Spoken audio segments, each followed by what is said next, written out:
There's a conversation that needs to happen in New Zealand for women and by women. I'm talking about what happened in Auckland at Albert Park on Saturday. But first, before we start this very deep and insightful conversation, I want you to listen to the following clip, and I want you to think about what this was like sitting there in that moment for Kelly J. Keane. So we're on our way to Auckland. But even in news reports, they're continuing to say the most despicable things that are really, really dangerous. If I was in New Zealand, I would be hard pushed to believe anything I read in any paper or anything I saw on any news station or a damn thing any politician said. I think that sort of goes for Australia as well. There's Sky News in Australia were great, and The Australian. But there's something really weird when you talk to a journalist who can't tell you what a f***ing woman is. So excuse my language. It's difficult not to swear in such situations. I just don't know what to say at this point. I mean, how do you fight something completely irrational? How do you fight something where a huge amount of a population, like these young people, want to rip out fundamental foundations of society, which is truth and biological sex? It's really nuts. Like, you can have two sides of something and you can dismantle arguments, but when the argument is you telling the truth and other people saying the most crazy, unfathomable, weird stuff, I mean, how do you counter it? So the purpose of Let Women Speak today is going to very much be about showing what happens when women speak.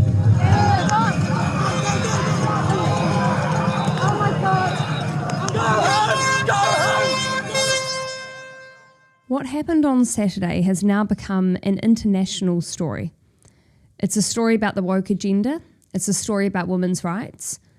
And even more than that, it's a story about media and politicians manipulating the public.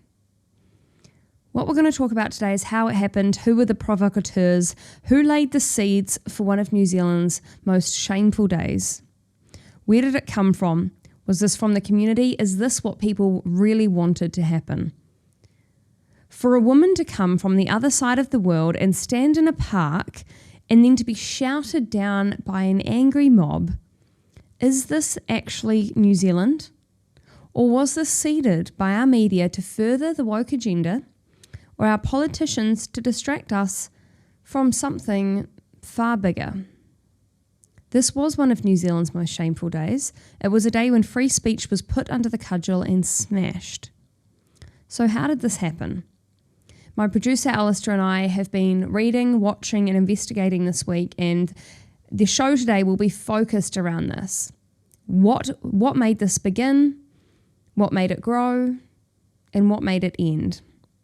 Alistair, thank you so much for joining me once again for this next very important episode of the Chantelle Show here on Reality Check Radio. I think we should begin looking at the politicians in New Zealand and how they framed the conversation around Kelly's arrival prior to her getting here. I know you've done a bit of research this week on this and been looking at people's social media feeds. So would you start off by talking about the conversation between these different MPs and what they were wanting to present to the New Zealand public? Absolutely, Chantelle. It's been quite frightening to go through all of this week, hasn't it? I mean, this time last week, I'd never heard of Kelly J. Me neither. She was a blip in the wind. And then you listen to that clip that you just played there, and you can hear the sadness in her voice. It's a frightening time to be in New Zealand. And by the end of Saturday, that's exactly how I felt. I felt frightened for our country. And when you go back and you look at how this all built up to that day, as you say, leading me into this is, what was it that happened in the lead up to it? And you can see very clearly that there was deliberate action in building that event up to what it became. You start by going back over what the politicians were saying, and you can see very clearly the Green Party on the 22nd of March putting out tweets starting the process, talking about how the Green Party stands with trans and non-binary whānau and supporting freedom for everyone to live their lives without fear of hate or discrimination. On the same day, we saw Kerry Allen, the Labour MP, getting onto Facebook and talking about how the idea was to show up and drown out any bigotry that seeks to divide and hurt our whānau. I find that really interesting, using the word bigot, as you've pointed out to me. It's a very strange use of the word when that's actually what they're trying to do, isn't it? It's completely hypocritical. That's what it actually is, because they're trying to say that every single woman that turned up to hear Kellie J. Keane speak, they're trying to say that all of those women are exactly the same, they think the same, and they're these terrible, disgusting voices that do not deserve to be heard. Now, they don't know these individual people. They've never heard them speak. And how Kelly goes about her Speak Up for Women rallies is she does a very short intro, and then she actually hands the mic over to women that are in that area to give them the chance to have their voice and let their voice be heard. So all it is her passing the mic to complete strangers that she's never met in her life and giving biological women back a voice in a space that she wants to be safe for them to have their say and to still feel heard and not to feel rejected by the media or an outcast of society for thinking possibly different to everyone else. By calling that group of women, by saying that it's bigotry, Kerry Allen is actually acting as a bigot because she's classifying a whole diverse range of people as exactly the same and they should be excluded from society based off her warped perspective. And I can nearly guarantee that Kerry Allen has never listened to a full speech by Kellie J. Keane and has never gone and actually done her research and listened to what some of the other women say at these rallies, because she would not have made that statement if she really knew anything about Kellie J. Keane. Yeah, and you can see it very clearly that it was incited. There was not just those politicians who were doing that, but it was backed up by the media. You know, I'm looking right now at my notes from the 22nd of March, a journalist named Jamie Ensor, who to me is just nothing more than a propagandist for News Hub. He's writing a story labelling Kellie J as an anti-transgender activist. He doesn't provide any proof. He links her to the neo-Nazis in Melbourne, even though there's no proof that the neo-Nazis turned up on her invitation or anything to do with her. I do remember seeing a video of them shaking hands with the police. That I do remember. So maybe are they connected with the Melbourne police? It seems more likely to me. Jamie Ensor also he brings up a whole lot of New Zealand MPs. So it's become a very political story right from the start. And that was in the space of a day, wasn't it? It was within a day of each other. You had these MPs come out making their big statements, and then you had a News Hub article come out making a statement against Kelly and putting forward false narratives. She's not anti-trans. She's not saying trans people shouldn't exist. She's saying, are we as biological women allowed to question biological men in women's spaces, and what does that look like, and how can we come and have a healthy debate and find real solutions that will actually work for the community? But of course, that's not what they say. And the way that they're presenting it in the media is that they're presenting it as in that everybody is unanimous in their condemnation of her. So they were presenting it to the New Zealand public as, you have no other choice but to agree with us on this. Politicians, media, everybody. They also then, of course, brought in Chantelle Lal, the New Zealand Herald columnist, young trans person who became sort of the celebrity leader of the whole thing.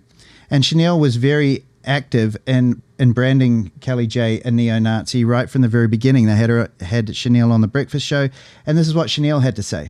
I find the argument around freedom of speech a little bit ludicrous because, look at her event. Posie Parker hosted an event in Melbourne that was attended by neo-Nazis. Now, what do neo-Nazis believe? The absolute destruction of Jewish people. If you could go back in time and you ask people who have died to genocides like the Holocaust, what's more important, your life or the Nazis' view to express hatred for you? I'm sure you already know the answer to that question.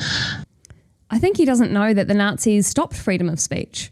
They didn't want people talking that had different viewpoints. They silenced them and shut them down. That's exactly what the brown shirts used to do. Turn up, create a racket, and make sure that nobody could have a different perspective. So when he says that he doesn't understand the argument around freedom of speech, well, obviously you don't, because you actually haven't studied history. You throw out the word Nazi, but you've got no idea what it means or how they came about being such a powerful group that silenced freedom of speech and any opposition to the disgusting legislation that they were trying to put through, and the media was on board with the Nazis. Is this just a case of projection, do you think? Yeah. Yeah, they're saying they're worried. I mean, Chantelle went on TV saying he was worried for his safety, yet he was up there smiling, taking photos, and when people were being assaulted, when their lives were actually in danger, when they were being hurt, he laughed. He didn't care. They don't actually care about violence towards people. They care about making sure that no one else gets a voice and can say something that they don't like. That's actually the conversation. And they've done it here in New Zealand for many years. And it's become a major problem. And now that this is blown up in the international media, more and more people are starting to see, hold up, there is a larger agenda at play here that we don't all agree with.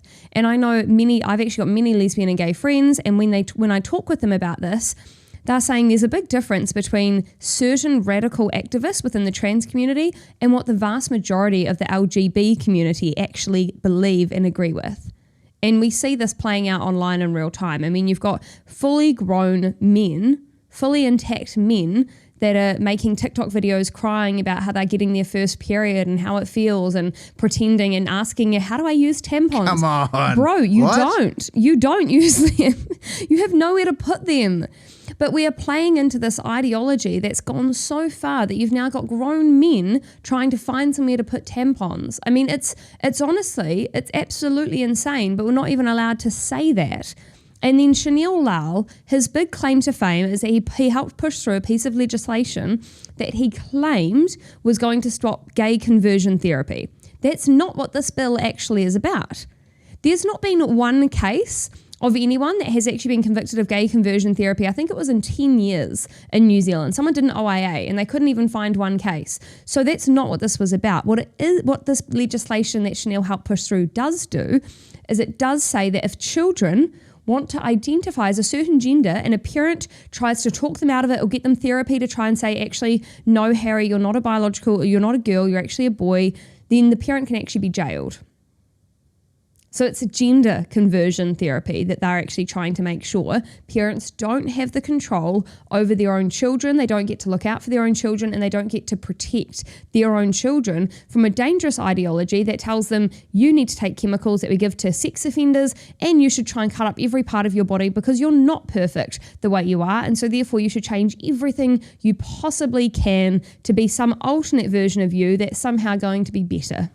See, I look at that and I think that actually this is just a topic that's being used. I'm not sure whether they really care about those things at all. I think they're just trying to incite people into getting angry. You know, I feel very sad. This is one of the reasons why when you listen to that clip at the top that we played there with Kelly J talking in the back of the taxi, and I notice how sad she sounds, I feel the same way. Because when I look at this, I see the fingerprints of the media inciting this all the way. And they never give a balanced perspective at all. There are odd moments when they do, but it seems to me like it's just done just so that they can point to it and say, yes, we were balanced. And one of those occasions was when there's a news story from the 24th of March. So this is the day before the ill-fated day. And One News talks about how Kim Hill had interviewed Kelly J on the radio, and they'd had a discussion about this. But then what happens, as soon as they say that, they then counter it with Michael Wood, our Mr. River of Filth fame fellow, talking about how those views that Kelly J expressed and Kim Hill talked about were inflammatory, vile, and incorrect. And in the same story, the new TV1 News, they put a quote up from the UN Secretary General talking about how addressing hate speech does not mean limiting or prohibiting freedom of speech. It means keeping hate speech from escalating into something more dangerous, particularly incitement to discrimination, hostility, and violence, which is prohibited under international law. And this is where my sadness for the media industry comes in, because all they were doing was promoting the prohibition of freedom of speech. They were escalating the situation into something more dangerous. They were inviting discrimination against a woman who was a visitor to our country, and they were inciting hostility and violence against that woman. So when you look at that, that is absolutely everything that Antonio Guterres was talking about. This is a violation of international law, and I just look at it and I feel so sad for the media, because their standards have fallen so low to become part of, this is a witch hunt. It's the Salem witch trials all over again. The brown shirts, like you just mentioned, storming a public meeting. Who do you think is driving this here in New Zealand, though? Who do you think is driving this hate and this division? Because it seems like it's coming at all sides. You've got all these politicians jump up and they seem to say the same thing. The media jumps on board and they say the same thing. And the minute someone says something slightly different, they're sent to re-education training here in New Zealand. That's exactly what the Nazis did as well. Yeah. So I feel like you've got this group of, they're not Nazis in terms of, they're not race-based Nazis, but it's almost like they're thought-based Nazis, where if you think something different, we're going to annihilate you, and we're going to do it in the most forceful and hateful way humanly possible. And public as well, as publicly as they possibly can. Humiliation, isn't it? Yeah.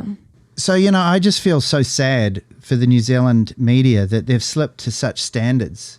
When I worked in newsrooms in New Zealand and newspapers, they were the temples of free speech. And these days it just seems like it's the temple of groupthink. I don't know how they've sunk to these levels where they just insult people openly. There's no opportunity to try and show a balanced point of view.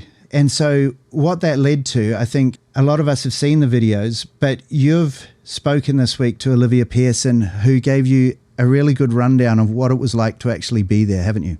Yeah, so Olivia Pearson is a blogger and a writer here in New Zealand, and she's very passionate about freedom of speech. She's been writing about it for a number of years, and I follow her blog posts. I like taking on board her perspective, as I do many other people around New Zealand and internationally as well. So without further ado, welcome Olivia to Reality Check Radio. This is the Chantelle Show, and thank you so very much for joining us. What did you think going into that made you want to turn up that day? Well, no, I mean, it's as I wrote in my blog piece, I'm not really a women's group, sisterhood, girl power, feminist woman. I went because I heard that morning that Kelly J's security detail had quit. Unbelievably, they said that they wouldn't, not that they couldn't, but that they wouldn't protect her. Now, I mean, that just got my hackles up straight away, because what the heck? Can people not, I mean, I've seen this before. I know how vicious a mob can be, but not letting people speak in this country is, I'm sorry, but that's third world, uncivilized, banana republic bullshit. So what made me go was that friends of mine who are in the freedom movement were kind of calling on people to come and just stand and, as they say, hold space for the fact that a little blonde woman can come here and speak from the UK, our mother country. She's the UK is our mother country. We still have a queen. They still have, well, no, we don't. She died. We still have a king, but we're still part of that same monarchy. And yet a visitor from the UK cannot come to New Zealand and speak about women's issues. It's just appalling. So I went along really to just stand in solidarity against a ghastly abomination of an idea, which is you must shut up. Yeah. Good on you as well for standing up for her right to speak. And that's the message that we saw a lot online from people that were there to defend Kelly. Even if it was people that didn't agree with her message, they also wanted her to be safe. So they were like, I don't necessarily agree with your message, but I want you to be safe enough to give it. And I think that that's the concern with getting the security dropped as well. When you first arrived at the protest, what was the feeling when you first arrived? It was just aggressive. It's the only word I can say is aggressive. And they do that aggression. You can only pick up through aggression through your senses. And the sense that they overwhelmed was the auditory, your ability to hear. So from the moment you got to the top of Albert Park, the hideous, cacophonous noise was aggressive, ugly, mindless, and loud. And that's what they call the heckler's veto now. Do you think it's standing by someone's right to free speech if you are being that loud and disruptive and not letting them speak? Do you think that that's protecting your right to speech as much as their right to speech, or how do you assess that? Yeah, I assess that in a traditional way, and that's that we have the right to impart information of any kind. And that means to speak on any topic. And also part of the freedom of speech is not just to speak, but also you have the right to hear. And they did not allow us the right to hear. And they did that through not allowing someone to speak. So that's an aggression. The heckler's veto, which is really the thug's veto, properly understood, that has to go. Heckling with loud noises to the point where the other side all had to wear earplugs. I noticed everybody there had earplugs except us. Oh, interesting. So they came knowing that everyone was going to do this and wanting to protect the areas. Yeah, so it's okay if we remember the protest in Wellington, how they did a similar thing. All the police had earplugs whilst we got attacked by sonic weapons. This was a sonic weapon, but it was done with whistles, with screeching, with drum beats, with loud. Everywhere you walked, there were boom boxes with people blaring out hideous music. I mean, God, I love my classical music, so I'm probably not normal here, but I like, beautiful sounds. I like beauty on the ear, but this was just aggressive. So that was the impression walking in. I nearly didn't go in because of it, because I know how much that's just so ugly. It's so ugly. When did things at the protest start to turn violent? How long were you there for? And what was the moment where the crowd started to change? The crowd was hyped and aggressive from the beginning, with that overwhelming auditory senses of normal people. But they really got aggressive when she ran the gauntlet and got in there to that little funny rotunda, which when I look back on it now was just a ridiculous idea, because it has a 360-degree entry point. You cannot protect somebody in a round space. But they got really aggressive when she came in. The decibel just went up. You can hear it on all the video. But when they saw her, and she's such a tiny little frame, but she wasn't well protected, as we know. There were only a couple of people. The big burly man, and God bless him, he was wondrous, but it was dicey getting her in there. But they went wild as soon as they saw her. And remember, as soon as she got into that rotunda, immediately within 10 seconds she was doused in soup, and we didn't know what that was. Yeah. So you just saw red liquid all over her, not knowing if, and for some people, I suppose they might not have seen them get thrown. All they saw is red and could think it would be blood or something else as well, because you just don't know in that moment. At what point, how early was it before she went on stage that crowd, because from what I can gather watching all the videos, and forgive me if this is wrong, I'm just going to describe what I can imagine from the videos. It looked like the protesters that were against Kelly were kind of behind a line. Then there was a bit of a gap between fences, then there was Kelly's supporters, and then there was the rotunda. Is that right? Yeah, you've got it. But when you're walking in there with cacophonous aggression and noise, it's really hard to see any kind of layout.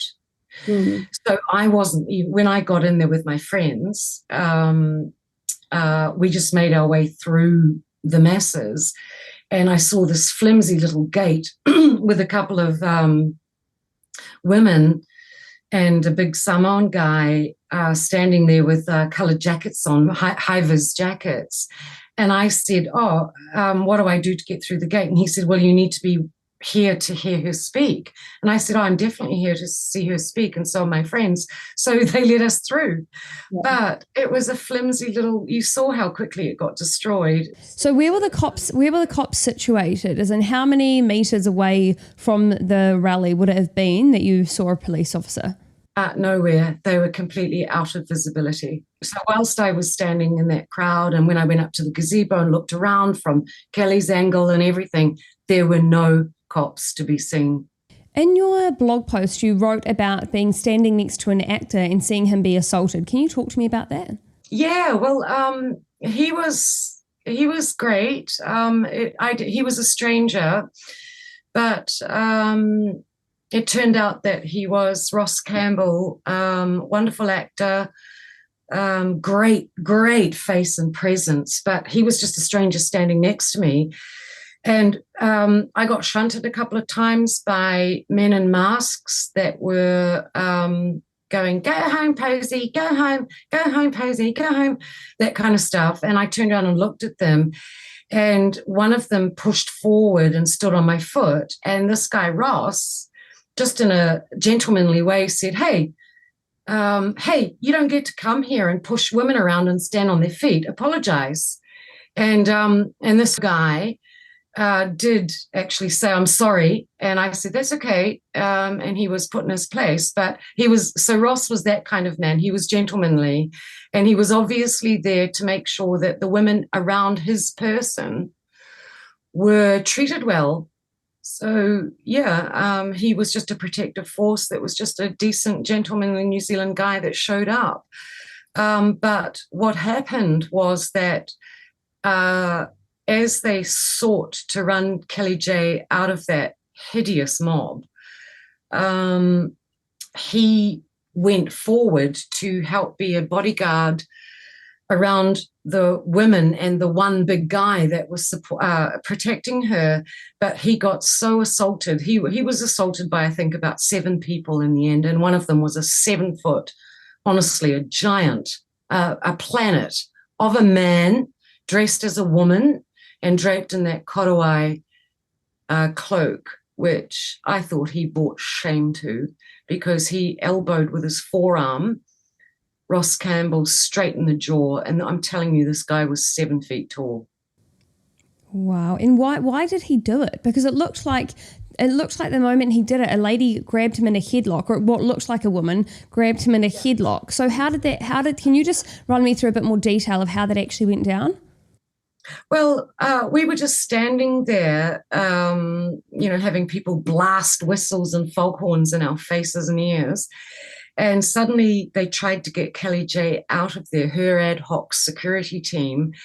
And Ross went forward to try to be one of those people that helped protect her, which I think was a really decent thing to do. And he got assaulted. There's no other way to say that. That 7-foot Samoan drag queen, who was the one I noticed on video now, who actually smashed that gate barricade in the first place. She just went forward, and so did a lot of them, and grabbed onto Ross, hit him, jumped on him, and then she forearmed him in the flipping jaw. And he was reeling. You can see the footage quite well. He was reeling. And then another one jumped on him, some little hellish creature. Just honestly, the noises they make were just outrageous.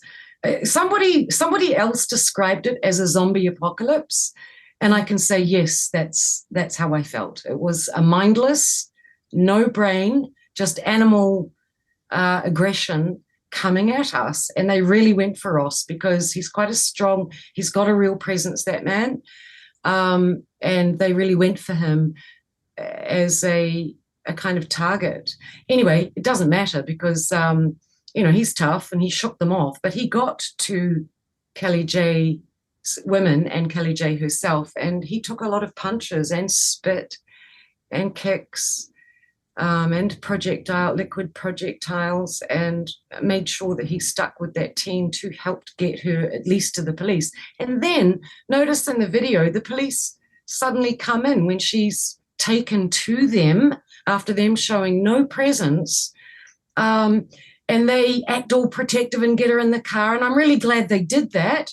But it wasn't enough, and it was too little too late. Where the hell were our police force while women and men were being violently assaulted by, I'm sorry, creepy, weird people that have no humanity? There's a lot of calls about hate speech, isn't there, and about violence in New Zealand and how hate is always wrong. But it seems like that hate is only wrong on one side. It's only wrong if there's hate at all that's been extended towards the LGBT community. But what about the hate that the LGBT community and their supporters are pushing against anybody that does not agree with them? And even to say the LGBT community, I don't think is really even fair on my part, because there are a lot of people that I know personally that are part of the LGBT community that deeply disagree with some of the ideology coming forward out of the trans community, and even members of the trans community that don't agree with some of what they're trying to push in terms of trying to claim the biology of women when they know that that is false. And so it's very, very difficult, isn't it? Because you've got a lot of people that do feel differently, and their entire community has been absorbed by these radical, like Marxist people with these fundamentally completely flawed ideas and ideology, but they are steamrolling through culture and trying to claim it as their own. Yeah, that's okay. You make that point that it's not lesbian. I feel sorry for lesbian and gays that have been caught up in this weird, let's face it, weird movement that seems to, it's a highly sexualized identity movement. And all the homosexuals and lesbians that I know and who are friends or who are family members are not like these people. They wouldn't support, they might support the right to be trans or whatever. But those people are already supported lawfully and with the Human Rights Act as well, and the Bill of Rights. But a lot of homosexuals and lesbians want nothing to do with these trans weirdos because there's something wrong with them. There's something not right that we are now seeing infecting our culture. And notice that the woman that got punched that I wrote about, who every time I think about it, I want to cry. She, I believe, was a 72-year-old lesbian who had gone there to hear Kelly J talk, and she got the shit beaten out of her and her glasses knocked off her face and that massive black eye and bruising. I mean, what the heck, you know? Yeah, the violence that we saw really shocked people, and it shocked people because there was this big rhetoric pushed in the media about how violent and aggressive anybody that was coming to support Kelly were, but there was no rhetoric on the other side saying, hey, there could be concern for Kelly's safety if there is a mob of people that are biological men who are going to come and try and I mean, the messages that you see and the messaging that this group put online, particularly around the word TERFs, and for people that don't know at home, TERF is a trans exclusionary radical feminist. But what they actually mean by that term is any biological woman that doesn't want biological men in their spaces, which would be typically any feminist and most women in general. So they're labeling people TERFs, and then they're saying, and there's some pretty disgusting messaging online about these people, such as TERFs should be shot, TERFs should be killed. America has a lot of messaging going out that has these t-shirts with guns on them saying these are for TERFs. It's awful, the type of messaging that they're putting out there. And unfortunately, because our media is so incredibly biased, you never, ever see both sides of the story, and we've started to see that play out even post what happened that day with Kelly, with the messaging coming out from our media trying to back up and validate the people that actually assaulted other people at that protest. So it's really shocking, and I just want to say thank you so much for coming on and speaking with me. Really enjoyed hearing your perspective, and we're going to be unpacking this more as we go on throughout the show. So thank you very much for joining me. Thanks, Chantelle. And I want to just add one more thing, that when that violent mob, after she was tomato sauced, they came in to crush her. They crushed that whole thing, and that a crush is a really dangerous thing. We know what that feels like from the Wellington protest. And they were seeking to impose hideous physical harm on Kelly Jane Keane and anybody that supported her. And that, I mean, I'm sorry, that's a line nobody who is a civilized, decent human can be on that side. It's just wrong. I could not agree more. Thank you so much for joining us, and stay tuned for the rest of the Chantelle Show. This is Reality Check Radio.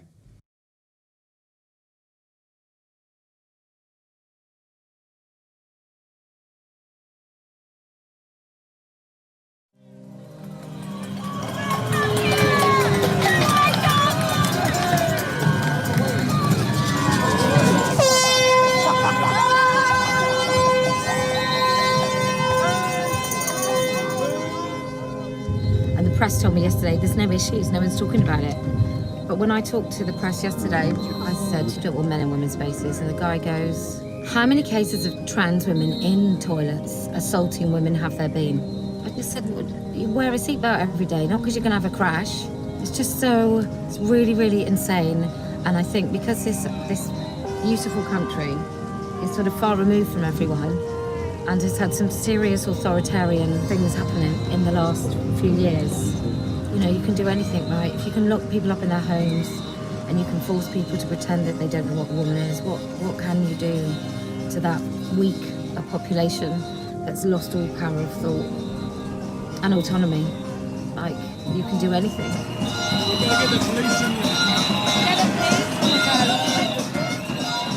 Is this an anti-trans show?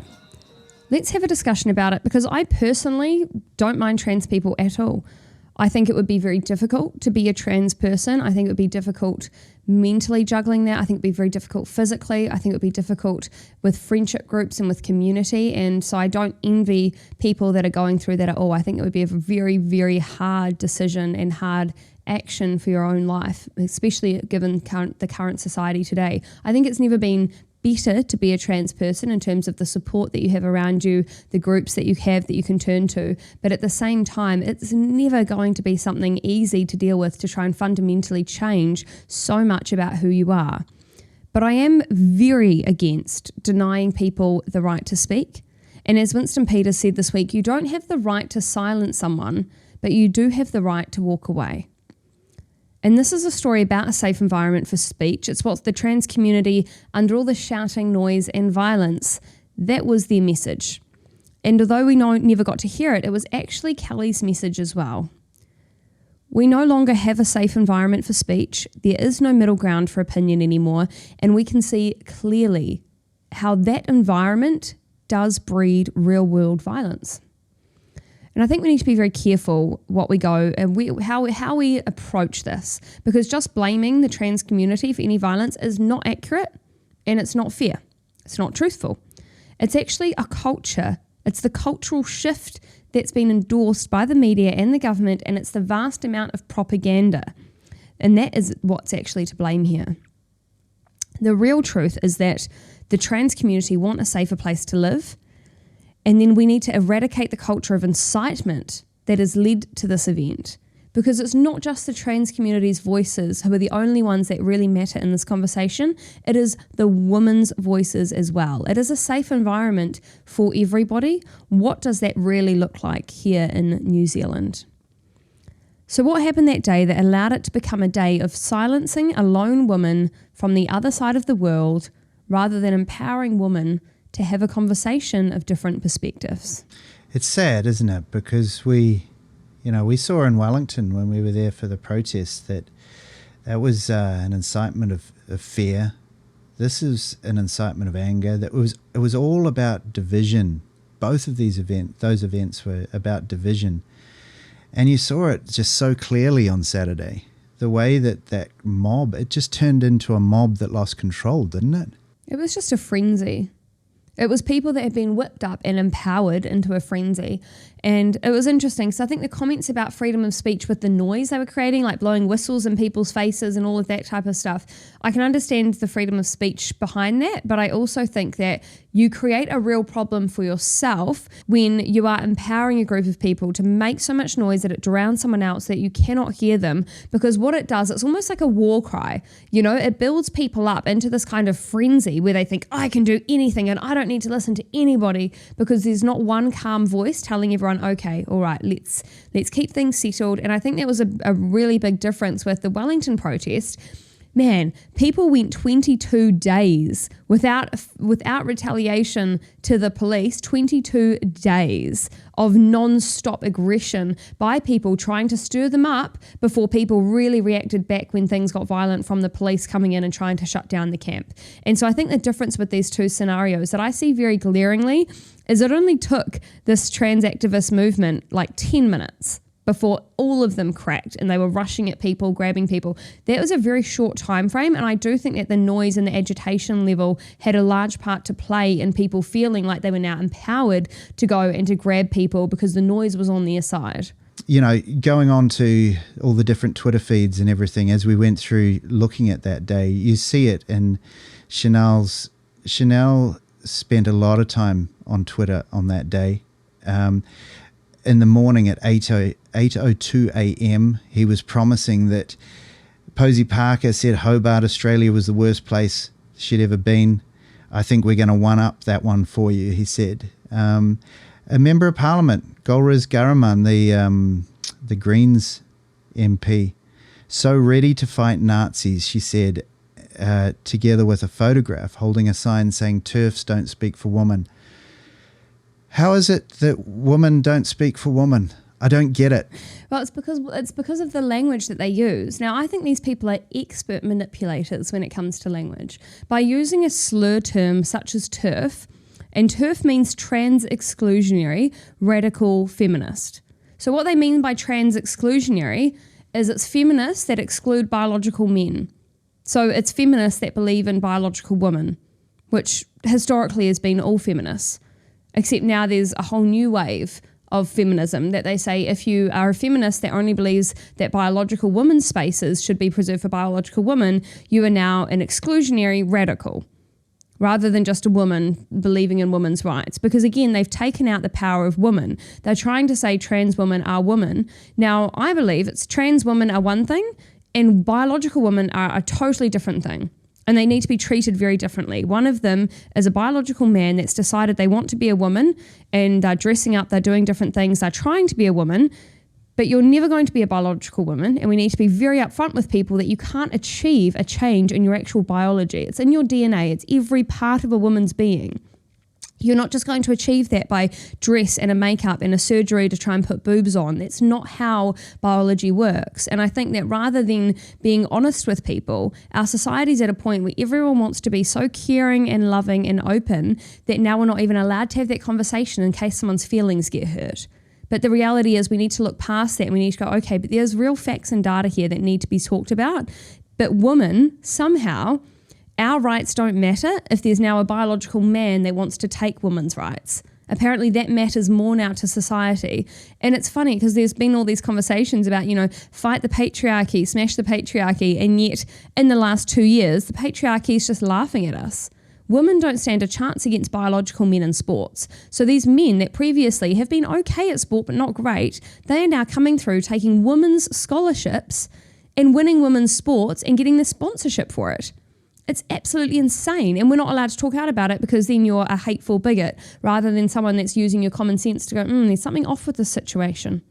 And this is one of the things that I find really weird about all of this is that this whole trans movement, from my perspective, being far removed from it, just naturally from who I am and my identity, is that a lot of it is about, how we use pronouns to describe trans people. And that's kind of fair enough, I suppose. We've got to make sure that they're being labelled as they want to be and so on, and we just have to make some adjustments. But then suddenly last week, along with finding out about who Kelly J was, I started to find out about these other terms like cis and TERFs. And they sound rather derogatory to me, but isn't it a bit hypocritical to start labeling people without their knowledge? I don't get it. I mean, my pronouns are queen. So if you could just refer to me as that from now on, that would be wonderful. Or president. I quite like the sound of either of those. So this is the problem. You can't just make up your own pronouns. Like, you actually can't really. It's if people don't actually see you as identifying as this thing. Like, I can't be called a cat because I'm just not one. And so I think that you've got a trans woman, which is fine because that's like a real identity. But when you've got, I think now there's something like 72 different genders so far, but they're still growing. You can't have a real conversation with somebody if you've got to try and at any point they can change their gender and start saying, well, I'm currently now identifying as this, I'm currently now identifying as that. No one can actually have a genuine conversation in that kind of environment. And I think that's the issue. I think that what it does is it stops people being able to have a perspective, because as soon as you might get one of those pronouns or some change in their pronoun wrong, they can then go, you're just full of hate and you're toxic and I'm removing myself from this conversation. So it's a real sense of entitlement to what they deserve and how they should be treated versus how they treat the rest of the world. And victimhood too, eh? Ooh. Such a victim. Chanel Lau sitting there crying about how he's just not sure he's going to be safe as a biological man in an environment full of biological women talking about women's rights. It's just going to be really scary for him. While he's surrounded by thousands of his mates who also feel very at risk from being amongst themselves, I suppose. And his friends in the media. That's the other part. It's his friends in the media too, because my gosh, if a dandelion had landed on Chanel's nose that day, he could be crying about it on every single mainstream media television show that he likes. Yet no one's gone out of their way to try and see the perspective of the lady that was punched repeatedly and now has black eyes. This is the hypocrisy of it all. He's allowed to cry and weep about his rights, but then nobody actually cares when there's real world violence that's perpetuated by the same group of people towards a woman who's standing there wanting to hear what Kelly J. Keane actually had to say. You know, and another really good example of that, of course, was the Marama Davidson situation. She turned up in the morning. We know that she was standing on a traffic island at 10:40 a.m. when some of the Man Up guys drove by on their motorcycles. We have still photographs of that situation unfolding, which were obviously taken from a video. And she says that a motorcycle went past her and grazed her, and it left a black mark on her shirt, according to a witness.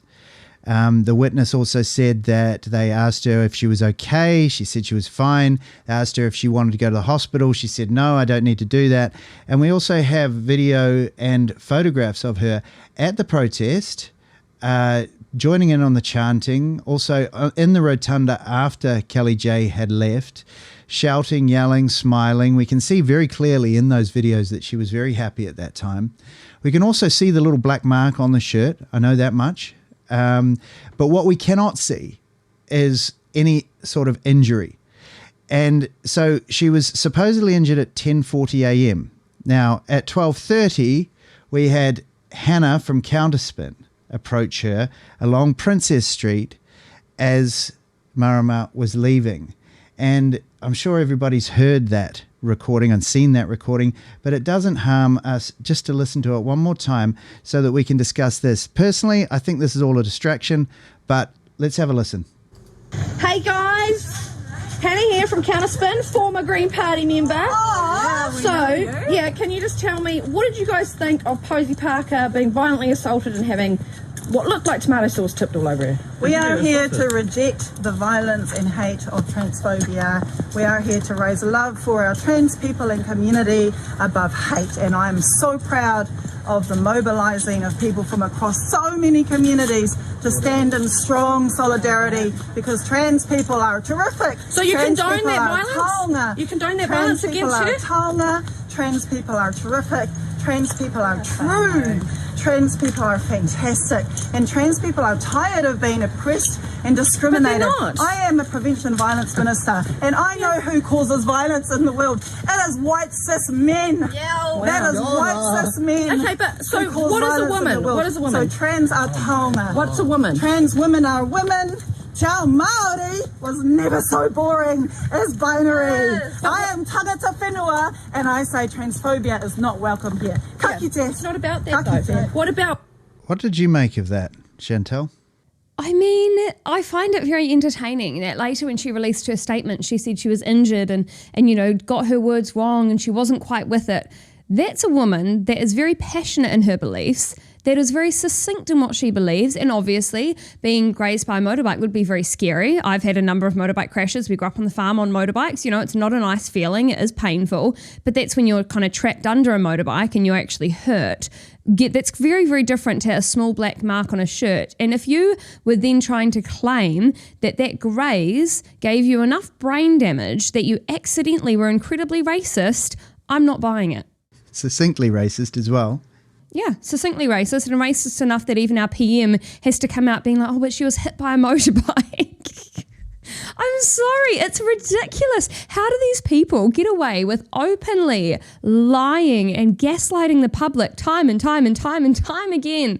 And yet instead of our media caring and holding them accountable, they just lie there and they're like, oh my gosh, that must have been so scary for you. She's lying to everybody, and yet not one TV show says that. But I think it's because it's part of the narrative, isn't it? I mean, they're all on the same team. Oh, they're victims. They have to be victims. Even if they're actually part of the problem, they have to be victimized, and therefore they need to be treasured, and therefore we need to keep giving millions and millions and millions of taxpayer money to the media so they can stay alive and show you how terrible it was that Marama Davidson had a black mark on her T-shirt while she was being racist towards a large group of society. After she'd also taken part in a violent mob, silencing a woman who'd come from across the other side of the world as a visitor to our country to come and speak. Nobody can look at that footage of that mob encircling Kelly J, the tomato soup being thrown on her, without saying, well,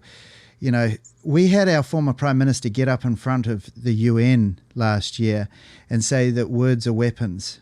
That's why I think that this is just a distraction. This is just Marama realising that A, she'd been part of a violent mob, B, she'd been racist to Hannah at Counterspin, and she probably walked down the rest of Princess Street and realised, hey, we're going to do something about this, because very, very soon after that, there was a press release put out by the Green Party talking about how this had happened to Marama and the police were investigating. See how they do that? They straight away make it sound like she's been the victim of a crime. And, by the end of the day, we were all talking about it, and they were trying to distract us from what had really happened, which was there was a mass violent mob overrunning a feminist on a bandstand. And rather than caring about if Kelly was actually okay, and see here, the Prime Minister can jump in to make sure Marama's okay. Well, I mean, she very clearly looked from video that she was absolutely fine. But they jumped to her defence to make sure that she was protected, but nobody issued a statement concerned about Kelly J. Keane. You have all these companies standing up saying, I support the protesters that were there to protect the trans community, but none of these companies are standing up saying, I support women having the right to safely speak publicly. Not one company cares about that. They're not putting up flags for women's rights. They're not saying they care about biological women. They're just saying the only thing that really matters is making sure that I can be on the right side of the woke spectrum, that they'll accept me, that I can then get ESG scores for my company to make more money. In fact, TV1 that day on March 25th, in their reports, one of the stories was all about the protester who threw the tomato juice all over Kelly J. And you see in the headline... Oh, humanising him. Very much humanising that person. The headline was Posey Parker rally, protester explains tomato juice throw. You see the use of language again in that? The use of the word throw. They didn't use the word attack. If that had been anybody, imagine if someone had tipped tomato soup over Jacinda Ardern. Jacinda Ardern assaulted in hate crime for her political woman attacked.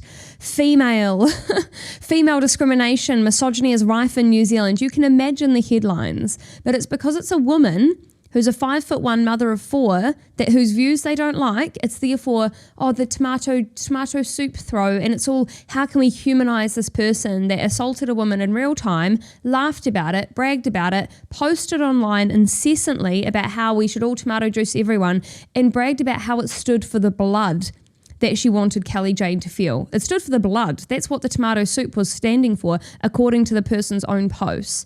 And this is what blows me away. The media have got no shred of integrity or honesty left in their bodies. Yeah, and you can see it in that interview when you look at that TV1 News story, and you can see the interviewer, he's smiling, he's egging her on, he's creating a hero, and she's using violent imagery to explain a violent act, and nobody seems to even blink. There are other things that happened that day as well. And over the next few days, we started to see videos coming out. I remember sitting at home and being quite shocked by them, especially the one which Kelly J actually mentions herself about in a tweet on the 27th of March about a man punching a woman in the face. And I think Olivia mentioned that as one as well, didn't she? Olivia Pearson, yes, she did. Yeah, so she mentioned the man punching the older woman. And when I was watching this play out on Twitter, what I found interesting about this was that you had people trying to say that was from a totally different protest. They were trying to say that right-wing extremists made this up and it never actually happened.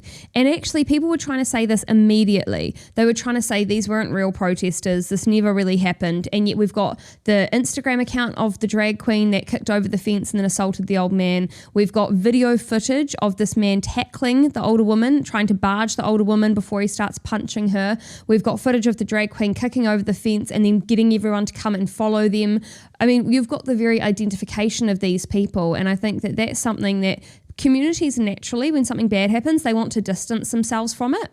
And they want to say that's not my community, but we do have these people's faces and details. We've got who they actually are, so we can now start to match up these people with the crimes that they actually did commit that day and start to see a real pattern of behaviour flowing out from this group of people. And obviously not everyone there was violent. I can't imagine that Tova O'Brien from Today FM was up there, punching grannies or anything like that. So there's people there that weren't violent. But the thing is, it's how do you come forward and still condone that kind of violence? How do you not come forward and say, I stand by trans rights, but I also stand by women to be able to speak safely? And that's the conversation we need to start having. How can these groups come and actually have a safe conversation together in an environment where no one's going to get a black eye? And talking about patterns of behaviour and people coming forward, that's approximately the time that finally the right-wing spectrum of the New Zealand Parliament started to come and talk to us about this. It was as if that violence was like, okay, so now we can enter the conversation and we can actually say something. And so that was when Brooke Van Velt, the deputy leader, went on TV news and they had an interview with her. But of course, there was one big difference here. That when you have someone on that side of the debate coming on, you have to have balance. All that non-balance from the lead up and so on, where all the left-leaning MPs were unanimous in their derision of Kelly J, that all went out the window because now we have to have balance, and they got Chloe Swarbrick to go along on the interview, and this is the clip from that.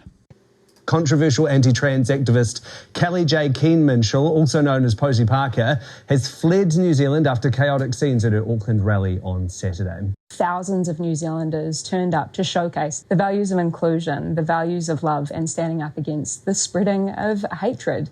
What we saw on Saturday, I think, was really disappointing, where we had people resorting to physical violence. We should be a peaceful society that allows people to hold a range of different views. I'm sorry, I'm just not going to let that cringy revisionist history stand. If you look to the experience of thousands of Aucklanders, then you will see thousands of people who had an experience of a peaceful protest. As Chloe though says, you're highlighting the minority. Posy Parker says she genuinely feared for her life, and I don't think that's acceptable. We should be a peaceful country where people can say what they think. So those were the views of Green MP Chloe Swarbrick and ACT Deputy Leader Brooke Van Velt and of course the presenter as well, jumping in on Chloe's side.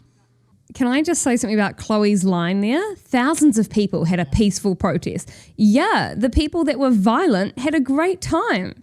The people that were assaulting others, they weren't scared for their lives. They had a wonderful day out in the sunshine, getting to silence the person that they didn't like, getting to shove people that they didn't like, getting to injure people that they didn't like. They weren't worried. They weren't scared for their lives. Of course, Chloe, that though your people that were backing you had a wonderful day out in the sunshine, because it was like a group of grown men coming along and kicking toddlers in the face and being like, well, I wasn't scared. No wonder you weren't scared. You were never under any sort of a threat, because it was a bunch of women on the other side that just wanted to listen to somebody speak about something that none of our mainstream media will let them have a conversation about.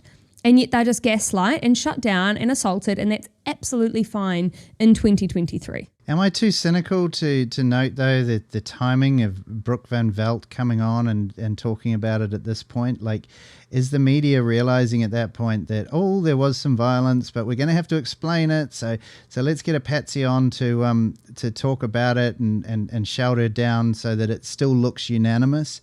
Am I being cynical? No, I don't think you're being cynical. I think you're being a realist at this point.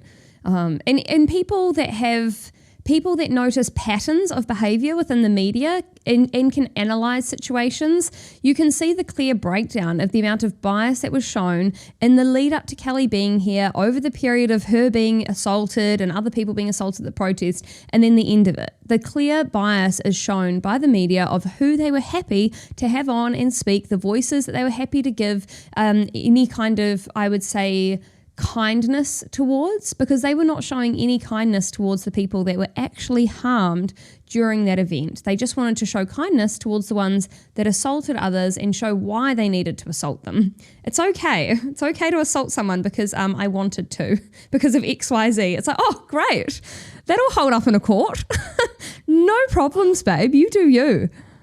I also thought that Brooke did very well in that. I'd like to make a comment about that I thought she did very well under pressure from two different people arguing her. And she argued that corner of freedom of speech very well there. Yeah, she's a very level-headed person who manages to put her perspective across in a very clear and concise way, and that's what we need more of on the national stage of media here in New Zealand. So well done, Brooke. Yeah, and then, you almost feel like at that point that they are losing control of it, because one thing that isn't in that clip that I just played there was that, Chloe started using crocodile tears in that interview on two separate occasions. And it seems to me like it's like, okay, well, we look like we're losing this argument. It's pretty damned obvious that there was a lot of violence on display, and this is not revisionist history, like she was saying. So she started doing that and playing on the emotions. And the very next day, it's actually on the same day, Tova O'Brien came out in the Today FM with a story talking about all of this and saying she was enormously proud to be part of such an enormous group of people standing up for what's right, which were human rights. She believes in both women's rights and trans rights, but in the story, she accuses Man Up protesters of being violent. This is, talking about what Marama was talking about, accusing them of being violent, when all they did was drive past on motorbikes. She accuses Kelly J of defending neo-Nazi violence. I did not see Kelly J defending the neo-Nazi violence on display that day, the people behaving like brown shirts. She says, and nothing I saw from the counter-protesters was even remotely akin to those examples. It's about respect and rights for everyone, and we showed over the weekend that more people care about that in Aotearoa than hate. It's trying to bring the soft sell to it, isn't it? Well, she talks about revisionist history. Respect and rights for who? For everyone, she said. But she's lying, because she didn't have any respect for the rights of Kelly. So they always project what they're actually doing. They've done it consistently over the last 3 years in particular. They project exactly how they're actually acting. So they call everyone else racist when they're acting racist. They say that everyone else is aggressive when they're acting aggressive. They say that other people are controlling narratives when they're the one that are controlling it. They just keep doing this time and time and time again. And I am getting quite tired of it. And it's particularly this whole dangerous white man rhetoric. I mean, in New Zealand, the disproportionate amount of violence is actually committed by non-white men, if you look at it per capita. And so this is the problem. It's we're lying to the public to suit a narrative that they want you to hear. And it's cruel and it's false, and I'm getting really tired of it. I'm getting tired of them saying everyone is a Nazi or a right-wing supremacist. I mean, there was one guy at the protest that turned up, and again, this was a very odd situation. There was a group of young men who actually looked kind of a similar age to the group that showed up in Melbourne, right? The ones that they said were Nazis, and there was about 10 of them that did a weird salute. These guys were kind of a similar age to that. They showed up on their own in a wee car, and someone has got photos of them pretending to do like a horrible salute, standing outside of their car, but in the middle of nowhere away from the protest. So it just seems weird. Why would you even, it's kind of like they were preparing or acting or, doing something weird before they went into the crowd. And one of these guys had an Azov Battalion hat. Now, for people that don't know, the Azov Battalion is a Nazi far-right group from Ukraine. So they're Nazis in Ukraine. But the funny thing is, over the last couple of years, whenever people have been trying to bring up any Nazi groups that are in Ukraine, you get told you're spreading misinformation and you're not allowed to talk about that, and it's got nothing to do with the war, nothing to do with what Putin said about the war, even though this Azov Battalion group has got YouTube videos talking about how they train and prepare people to go in and to kill other people. So this Azov Battalion hat, they say they took a photo of this guy and they said, see, there's right-wing extremists everywhere, they're Nazis, but the guy's brown. So this is in reference to, there's a picture of this guy in the New Zealand Herald from Tuesday the 28th of March. And the story is all about trying to, the headline is Posey Parker anti-trans rally attracted a range of far-right groups, researchers say. And you can see in the photo there, they do look a lot like the young guys that turned up at the Melbourne rally, aren't they? They turn up with face masks on and sunglasses, so you can't see who they are.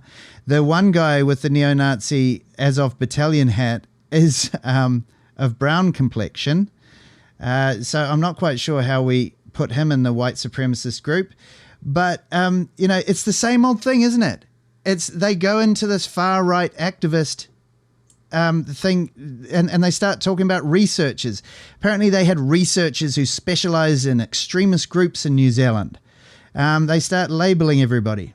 I'm just going to bet my bottom dollar, the last dollar on the table, that this group of researchers that are unnamed are probably the Disinformation Project, because they're the only people that are so bad at their jobs that they wouldn't even be able to find the truth behind this protest. I think that there's another contender for this role, though. Oh yeah, I think it could also be Michael Wood. Oh, Michael Wood himself, independent researcher. Remember Wellington with his river of filth argument?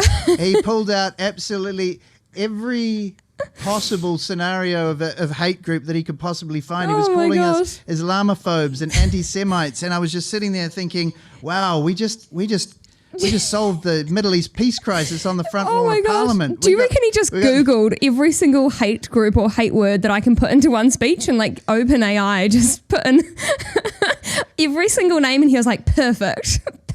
He used all of them. It was like he had this bag of insults, and he just threw them all at the wall and to see what would stick. And they've done the same in this story in the New Zealand Herald. They're talking about Christian fundamentalists, neo-Nazis, right-wing populists.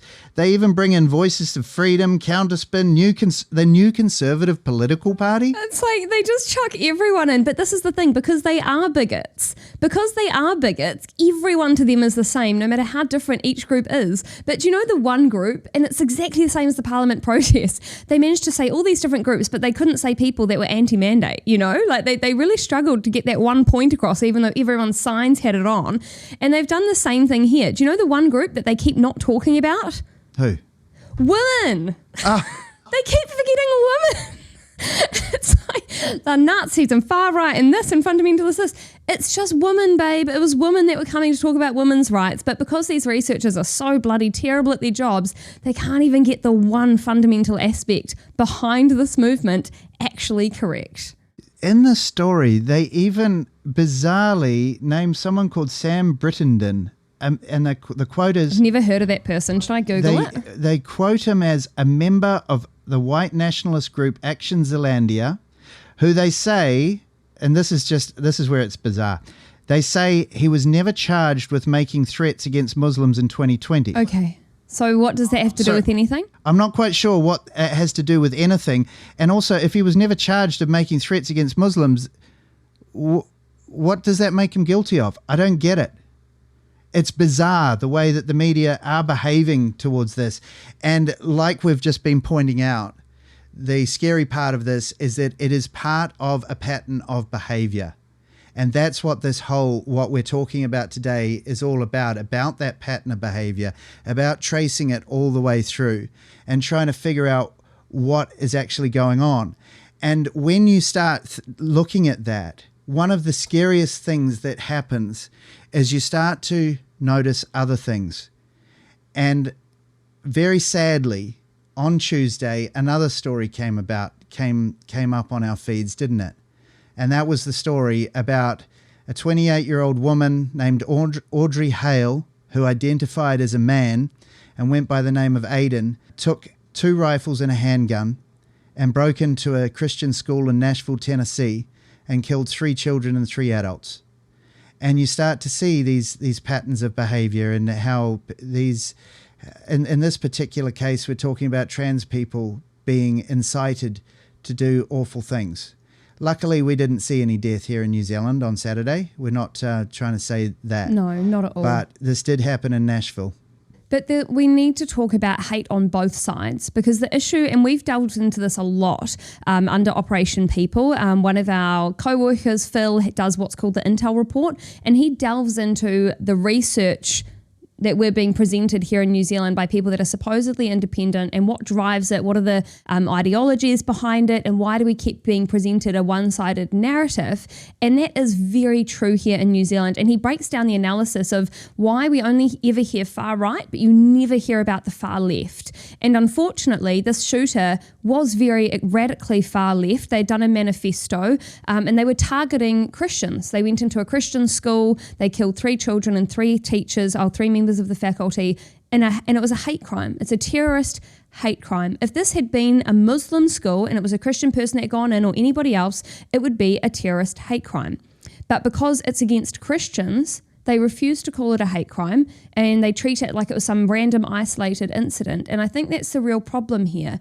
And Chantelle was on TV. When he did his TV appearance, he started talking about Christians and about his hate, not his hate towards Christians, but he started talking about topics completely irrelevant to the argument that we were actually discussing here in New Zealand. But he started bringing that up. And I'm not saying that he's inciting the killing of Christians. It's not at all what I'm saying. But I'm saying there is a very biased, one-sided argument that Christians are allowed to be hated, even though they're the most persecuted people group in the world. And yes, you can fact check me on that. It's absolutely true.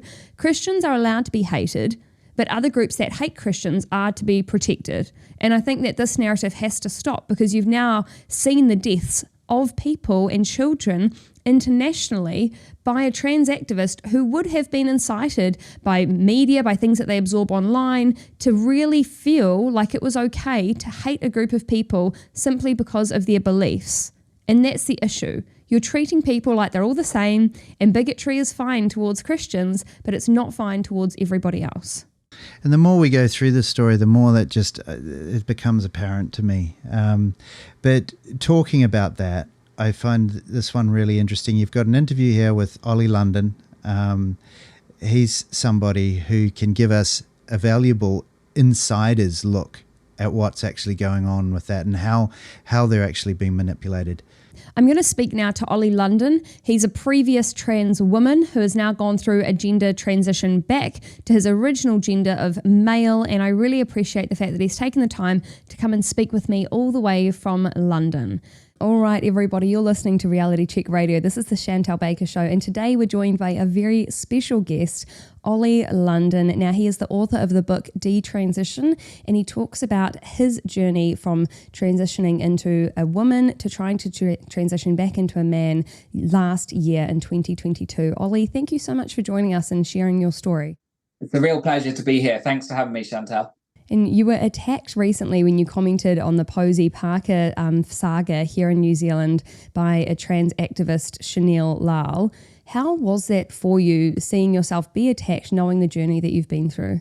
So I can take all these attacks from the trans activists, but I just think it's awful what they've done to women. I saw what happened to Kelly J. Keane and all of the other women. You know, I saw a 70-year-old woman being punched in the face by trans activists, and it broke my heart. So I've been very vocal trying to raise awareness of what's going on. And I'm glad in the UK, we've got a great channel, GB News, that has been covering it. We've got other channels around the world that have been really horrified because nobody realized that was going on in New Zealand. You know, we all have this image that New Zealand is a very tolerant place, beautiful place. You know, Lord of the Rings was filmed there, Hobbiton's there, so it must be like a nice place. But it was really disheartening to see the way that these trans activists and also the media, the role the media played. So, you know, I could take the attack from Chantelle. And it's funny because this Chantelle character went on to incite the mob prior to the rally, but he actually was pretending to be a victim. He was saying he was so scared to go there.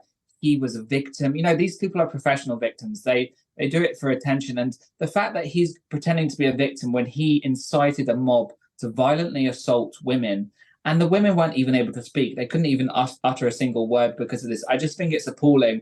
And then there's now a picture of Chantelle with the New Zealand's new woke prime minister, who it seems worse than Jacinda. I mean, I thought you couldn't get worse than Jacinda, and unfortunately you've got him. But he was pictured smiling and sticking his tongue out with the prime minister. And you think the government are complicit, the liberal media are complicit in this violence against women, and not a single person, Chantelle or any of the other people that attacked those women, have been charged. Yeah, absolutely. And that is the problem here in New Zealand. We largely, and this is quite unknown on an international stage, but by and large, our media here is government subsidised.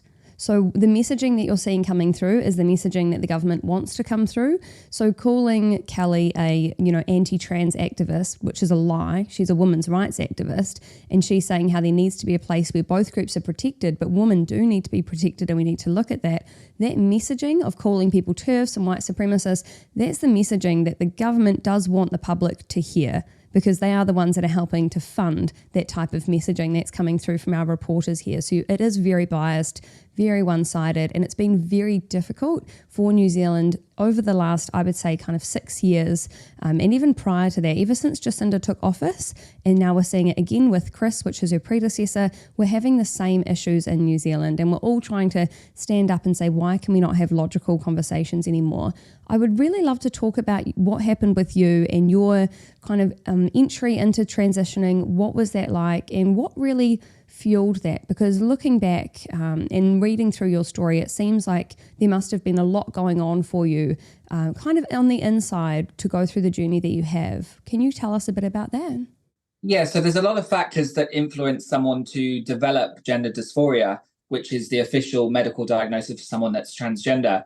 So there's so many factors, and these days we have the added factor of social media, which is now playing a huge role. So for me, I grew up in a slightly different time, just before TikTok and before Instagram and stuff. But, I was back there on the MySpace days when MySpace was out. And, I'd always hated the way I looked. I was always told I was more feminine. I always thought I was more feminine. I used to get bullied at school for the way I looked. So I'd always wanted to change myself. And, we go through these experiences when we're a teenager that we question our identity. And I was always unsure of who I was and who I was going to become. So, these questions played in my mind a lot of my life. As a kid, I used to play with Barbie dolls and girls' toys. And then as an adult, I got to a stage where I was trying to find myself. I was changing myself so drastically, and I still wasn't happy. So I thought maybe the answer is because, as many people have been telling me, I was more like a woman. So maybe that's the answer. So then I transitioned, and then that was a short-term happiness, I had facial feminization, I had hair extensions, wearing all the clothes and stuff. And I came to a point where I was like, okay, I'm really unhappy now. Maybe this wasn't the answer to my problems. Maybe I'm running from my problems and I should address them directly. So, I came to that realization.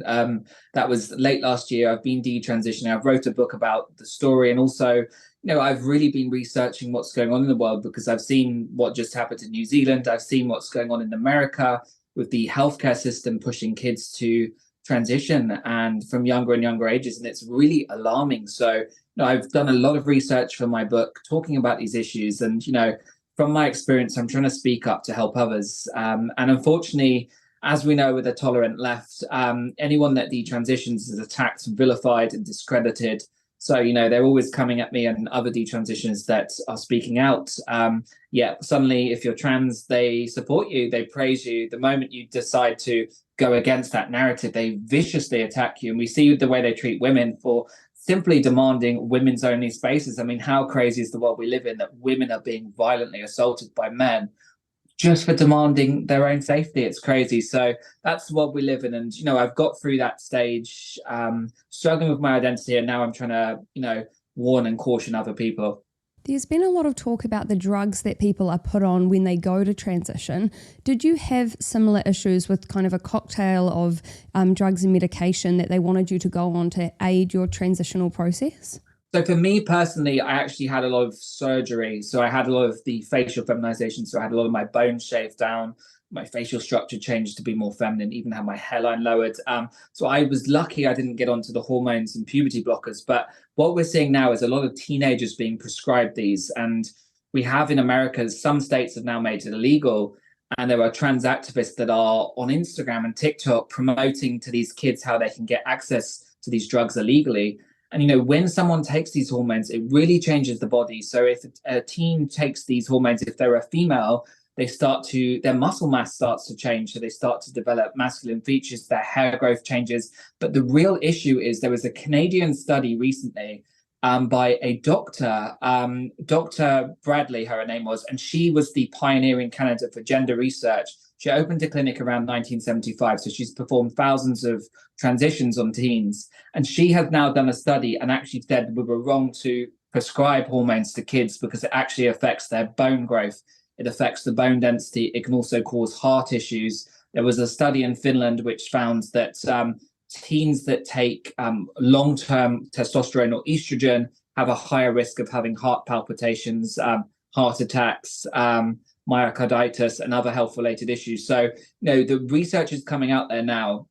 It's just sad to see how so many impressionable people are being pushed by schools and, what they see online on TikTok. So I was lucky I didn't take those hormones, but I've seen the devastating effects. I speak a lot to other detransitioners, and they've really been through hell. And they're never going to recover from the health consequences of having those harmful drugs put in their body. And I know one of the drugs that we prescribe here in New Zealand is Lupron, which has been through massive lawsuits over in the United States. And it's the same chemical that they actually use to chemically castrate sex offenders. And we're prescribing it to children as young as 9 here in New Zealand.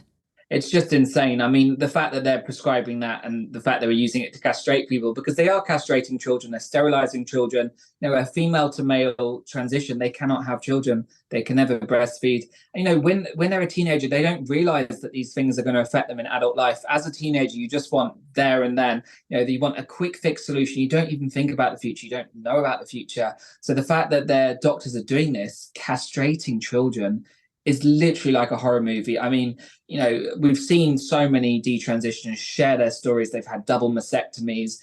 It's horrifying that those 13, 15-year-olds are doing this. And in some states in the US, they can actually do it without parental consent. So they can be coerced or groomed by a trans activist or an educator or a doctor that this is the right thing to do. And they are able to go and consent, even though kids can't consent, and be prescribed all these hormones and even have double mastectomies, which is really horrifying. It's absolutely insane. And there's been a lot of discussion and some studies done around the mental health of people that decide to transition and if they're more suicidal pre-transition or post-transition.